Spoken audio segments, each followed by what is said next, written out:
بسم الله الرحمن الرحيم وصلى الله وسلم على سيدنا ومولانا محمد النبي الأمي وعلى آله وصحبه وسلم أجمعين وحوحير إلى دعوتان كان وفكتاك المولد كلا عقرنا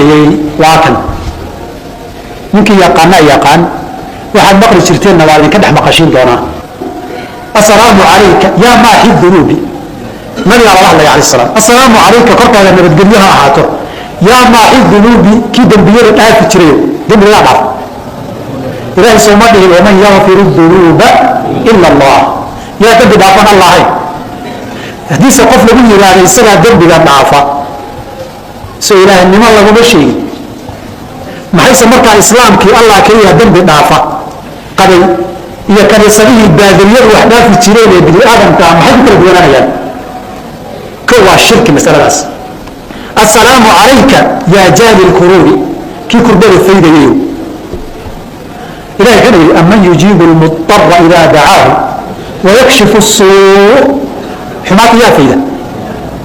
ما الله يا فيدة بسعيدك waxaan filayaa ninkan waa soo daawateen waxa uu shirki iyo quraafaad uu ku sheegay kitaabkii mawliidka ahaa ee nabiyullaahi maxamed salawaatullaahi wasalaamu caleyh siiradiisa oo dhan lagu soo kulmiyey iyo salawaadka xabiibka salawaatullaahi wasalaamu caleyh iyo ammaanta rasuulka salawaatullaahi wasalaamu caleyh waxaa xaqiiqo ah in sidaan ay u geynayso jahli uu jaahil ka yahay culumta diiniga uu jaahil ka yahay xaqiiqana way tahay taas waan caddaynayaa marka waxaan ku caddaynayaa waxa uu radinayaa ama uu diidayo maanta waxa weeye in la yidhaahdo assalaamu calayka yaa maaxiya dunuubi assalaamu calayka yaa jaaliya alkuruub waa intaas waxa ka qayrisiiyey ninka assalaamu calayka nabadgelyo dushaada allah yeelo yaa jaaliya alkuruub kurbada midkii faydahayow oo kurbada lagu faydahayow labadaas bayd ayuu wuxuu ku tilmaamay inay tahay shirki haddaba inaysan shirki ahayn ayaan sheegaynaa insha allahu tacaala waxaana caddaanaya ninkaas aqoon yaridiisa uu diinta aqoon u leeyahay ayaa muuqanayso ama waxaa muuqanayso inuu yahay cadow rasuulka salawaatullaahi wasalaamu caleyhi cadow ku ah oo xasid ah xaasidku ma ogsoon tahay qofka wanaaggiisa iyo sharafkiisa iyo ammaantiisa dadka aan jeclayn ayaa xaasid la yidhahda marka waa xaasid wey waxaa kaloo sii muuqan doonta insha allahu tacaala shay xaq ah oo sugan oo saxan qofku inuu qalloociyo uu meel xun u jeediyo fakam min caa'ibin qawlan saxiixan wa aafatuhu min alfahmi asaqiimi badanaa mid hadal saxan ceebeeyaa dhibaatada haysatana uu yahay fahankiisa xun marka inay sidaas tahay waxaa ku ogaanaysaa maaxiya dunuubta kii tirtirahayow ayuu ka qaydhiyey nabiyullaahi maxamed ka waran hadduu dhahayo anigaa dunuubta magaciisaba uu yahay inuu dunuubta tiro rasuulka salawaatullaahi wasalaamu caleyh waxaa ka mid ahaa magaciisi markii uu soo tirinaya uu yidhaahday muxamed anaa muxamed wa anaa axmed wa ana almaaxi buu yidhi rasuulka salawaatullaahi wasalaamu caleyh anigu magacayga maaxi wey maaxi waa kee waa midka tira dembiyada marka asagii baa fasiray rasuulka salawaatullaahi wasalaamu caleyh alladii yamxu allaahu biya alkufra anigaa ilaahay kufriga igu dhaafaa biyo rasuulka salawaatullaahi wasalaamu caleyh dembi kufri ka weyn ma jiro in allaha laa yakfiru an yushraka bih wa yakfiru maa duuna daalika liman yashaa ilaahay in loo shariig yeelo oo qofku gaalnimo uu la yimaado kufri ah ilaahay ma dhaafo marnaba laakiin dunuubta teeda yareen oo dhan waa dhaafaa dunuubtii ugu weynayd oo kufri ah baa aniga ilaahay igu dhaafayaa biyo nebiga salawaatullaahi wasalaamu caleyh nebiga magacyadiisa ayaba ka mid tahay maaxi shiiqaana muxuu yidhaahday xadiidkii rasuulka salawaatullaahi wasalaamu caleyh iyo nebigu wuxuu asagu sheegtay asagoo waddadeedii marhaya ayuu wuxuu yidhahday assalaamu calayka yaa maaxiya dunuubta midkii lagu dhaafahayow yacni nabadgelyo dushaada allah yeelo marka ma wax khaldan baa ma khaldana ninkaanu muxuu ka hadlay waa wixii nebi maxamed uu ka hadlay unbes marka xaggee shirki ka yimid shirki ma jiro maxaa marka ay tahay marka waa aqoon darrida ninkaan iska qaylinahaya aqoon darridiisa weeye iyo axaadiistii iyo culumta diiniga uusan marna ka warqabin waxaa kaloo jira ninkan wuxuu yidhaahday qofkii yidhaahda qof ayaa dembiga dhaafahaya waa gaalnimo waa ilaah asagoo laga dhigta wey qofkii oo kale hadal la mid ah noocaasuu yidhi waxaa marka la yaab leh qur-aanka kariimkaa asaga oo noo sheegahaya inuu bini aadanka dembiga u dhaafayo waalcaafiina can innaas wallaahu yuxibu almuxsiniin marka uu ka hadlayay dadka mutaqiinta ilaahay uu soo tirinahaya dadka mutaqiinta yacni sifaadkooda wanaagsan waxa uu ilaahay ku daray waalcaafiina can innaas kuwa dadka dunuubta ay ka galeen u dhaafaya wallaahu yuxibu almuxsiniin ilaahay kuwa muxsiniinta ayuu ilaahay jecel yahay subxaanahu wa tacaala kuwa dembi dhaafayaa jira bini aadan weeye هذا مركب ما إله به ذنوبته أيها ضعفها إلهي بان الشيء إني ضعفها يعني ذنوبته ضدك كجلان أيسكع فينا يعني ضعفها يعني مركب ما إلهية ما إله ولا قدك تمرك أسجن ويديننا ونكان وأسجن مدة ذكر آيات قرآن وكلا إلهي وحكوي له وليعفوا وليصفحوا وليعفوا ها إسكع فيان دنبي الله يقال حول ضعفان وليصفحوا ها إسكع دايان ألا تحبون ميدا جعلين أن يغفر الله لكم إلهي إنه إذن ضعف ميدا جعلين هذا بقى أيجنا أضعف ودنبي إنك جلان أضعف وسامحة إلهي بعدها سبحانه وتعالى إن كان محير هذا قف دنبي ضعفها يمجره أن إلهي أهين إلهي أنت محنا وش هي بني آدم إن الذنوب تاعي ضعفها يعني أو دنبي قف وكجلا وضعفها قف كان دنبي وكجلا هدو ضعفه إلهي حقي سنتي ولا ضعفها يا سيد برام ظلمك إن إلهي محير هذا يا عبادي إني حرمت الظلم على نفسي فلا تظالموا ظلمك نفتي إذا أيان كحرمي هاي ظلميننا ظلم مركي قف وسمايه دنبي إلهي لا يقل سبحانه وتعالى قفك الظلمسي دنبك قفك كجشي إلهينا وكجشي سبحانه وتعالى إسلام مرأة أنت قفك دنبك كجشي هدو كعفيو إلهينا وكسامحها يا سبحانه وتعالى ولي بقفك كسامحي بذنوبتي سامحها يا إلهي سبحانه وتعالى مركي دنبك بني آدم كيوا دنبك ضعفها يا دنبك مركو ضعفها إلهينا كي حقي سكقرنانا والله ضعفها يا ملائكة قرت مرك ما إله بقى لقدك تمرك قف كان إلهي قف كان دنبك ضعف إن قف كان الذنوب تضعفنا إلهي بابا كبورنا يا أودها يا دنبك ضعفة وعفية دتك عفية إلهي ميدان جعلين إنه إذا عفيه إلهي ميدان جعلين halka marka waxaad ku ogaanaysaa diinta aqoon bay u baahan tahay fahan qoto dheer oo dib leh u baahan tahay oo baahna yani alfaada meesha in la akhriyo oo baahna laakiin fahan daqiiqa hoose qofka waa inuu diinta u leeyahay nuxurka diinta waa inuu qofka wadaa markuu dadka wax u sheegayo laakiin inuu iska hadlo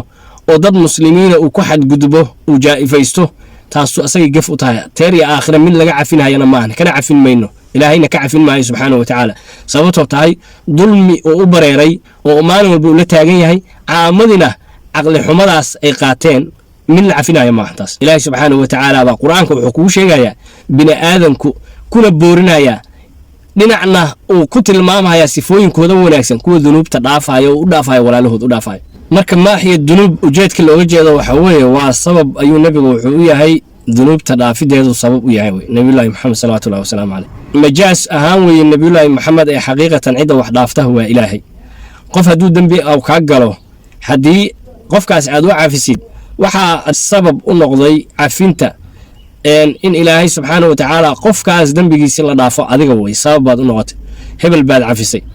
marka cafinta qofka aad cafisay sabab baad waxa u noqotay in qofka ilaahay cafiyo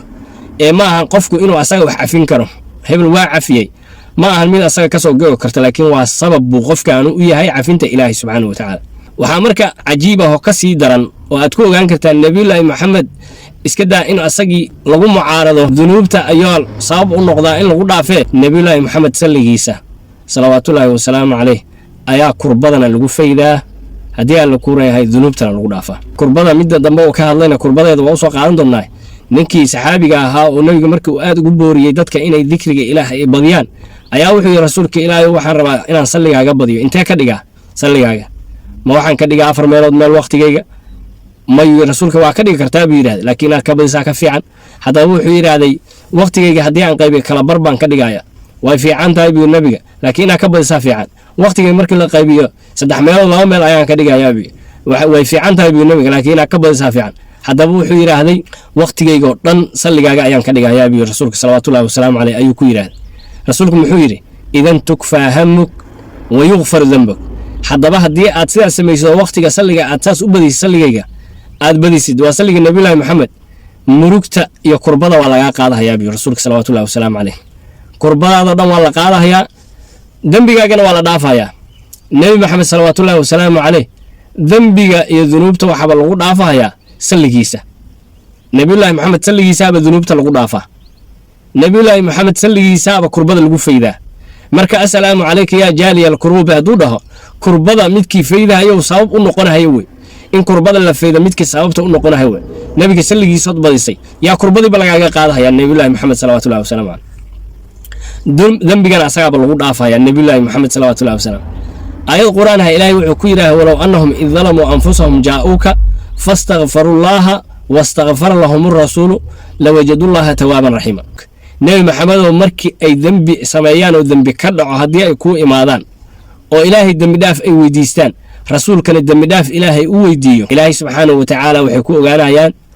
مد توبة أقبله نحريستنا سبحانه وتعالى. إلهي وحو أيضا القرآن كان نوغو شيغي إن قفك مركي ودن بابه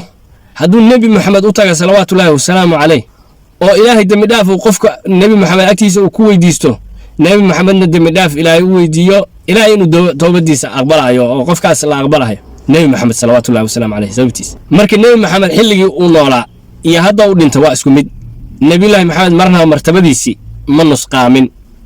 بله نبي محمد قلاشيس أياب الله سميه صلوات الله والسلام عليه سيدي نينا عربي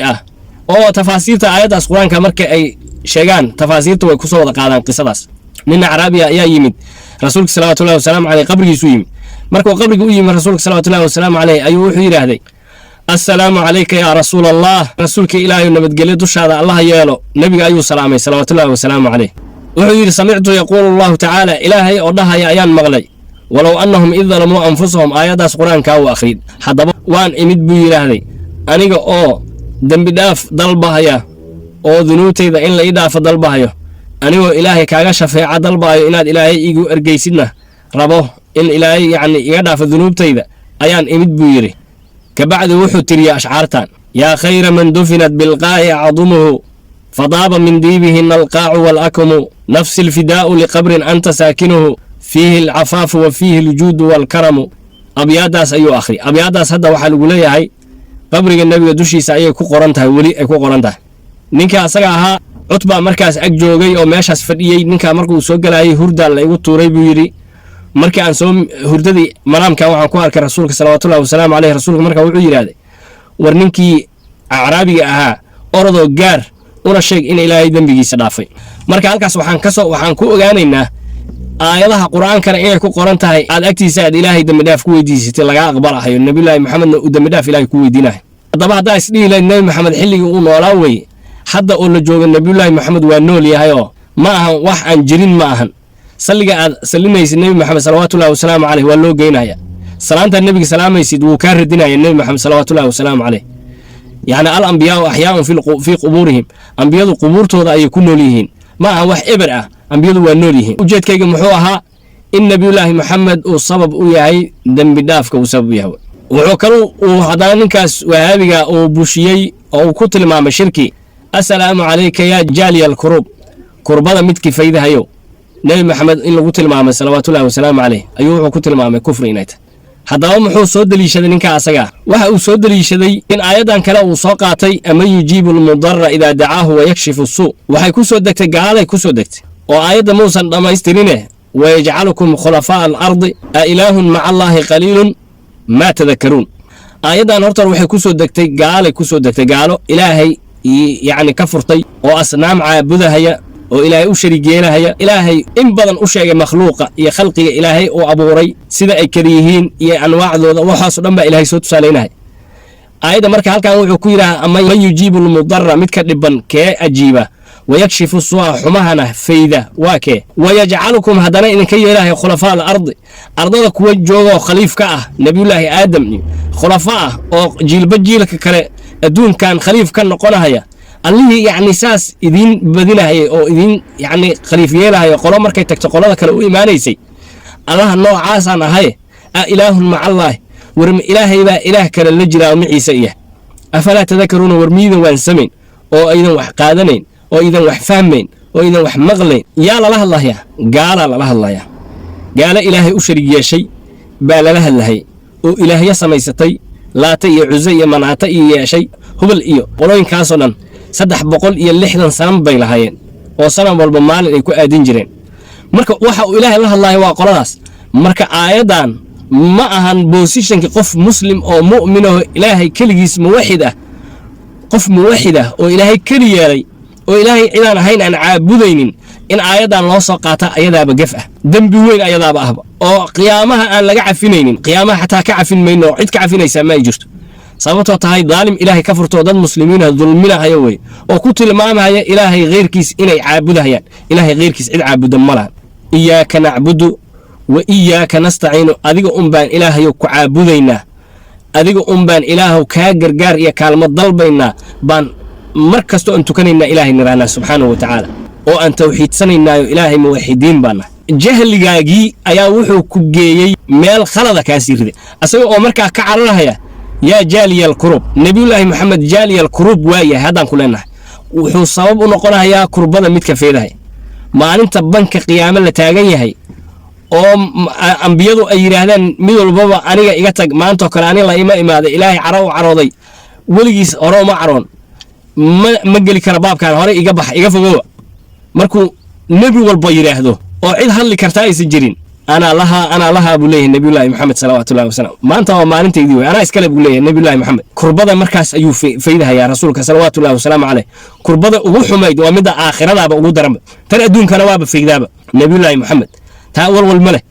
ayadana waa sheegaynaa laakiin tan ugu sii daran waa markii makhluuq oo dhan ilaahay hortiis la taagan yahay adduunka inta la joogo boqor hebel baa laazamaa melig hebel laakiin liman ilmulku lyowm maanta yaa iskale boqortooyada baa ilaahay leeyahy subxaanahu wa tacaala wax jawaabahay ma leh lilaahi alwaaxid alqahaar ilaahay subxaanahu wa tacaala keligiis ee qahraha ayaa iska leh baa ilaahay jawaabtiisa asaa isu celiyey maalintaas qof hadli kara aysan jirin nebi maxamed mid ka dhahay wey anaa lahaa kurbada midka faydhayo asagoo ahaa rasuulka salawaatullahi wasalaamu caleyh kurba ka weyn ma jira maalinkaas adduunka markaa timaadidna kurbada nebiyullaahi maxamed iska daaya makhluuqa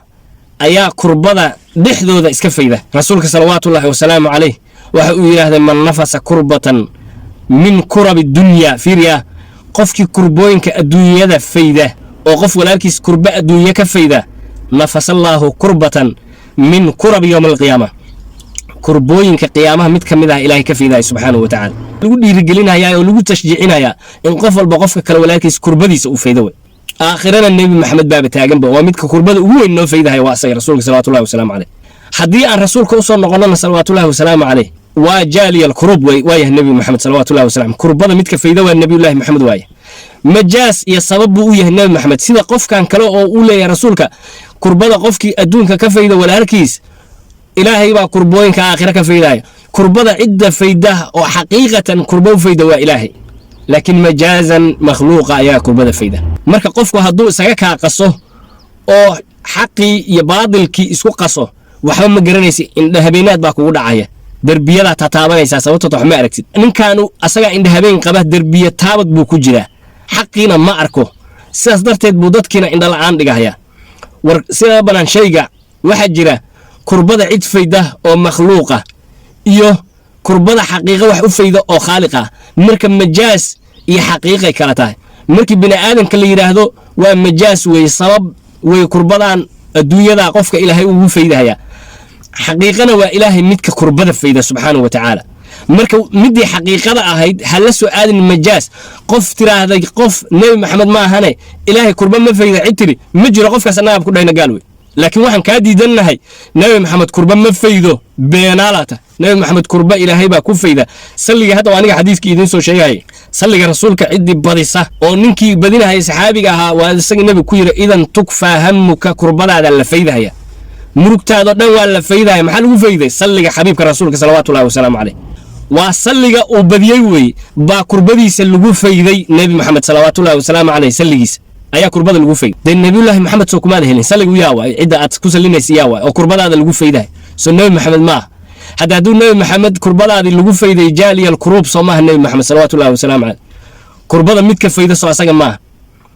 majaas iyo sabab buu nebigu u yahay kurbada in la fayda laakiin xaqiiqa waa ilaahay wax kurbada fayda dunuubta waxa dhaafa xaqiiqa waa ilaahay majaas markii la dhaho qofkii dulmi kaa gala dembigii uu kaa galay haddaad u dhaaftid adiga waxaa tahay nin dembigiisa dhaafay baa tahay majaasaa tahay xaqiiqa ilaahay baa dhaafay oo adiga sabab kaaga dhigay inaad dembigiisa aad u dhaaftid asagana markaa ilaahay u dhaafay subxaanahu wa tacaala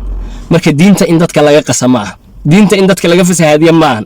nebi maxamed ilaahay baa dunuubta ku dhaafa ilaahay baa kurbada ku fayda nebi maxamed salawaatullahi wasalaamu caleyh waan leenahay waa ku celcelinaynaa yaan diintiinna laydinka fasahaadin mawliidka wax ku qorana waa sax wey assalaamu calayka ya maaxiya dunuubi السلام عليك يا جالي الكروب بالله هو نكون علينا السلام عليك يا ماحي الذنوب السلام عليك يا جالي الكروب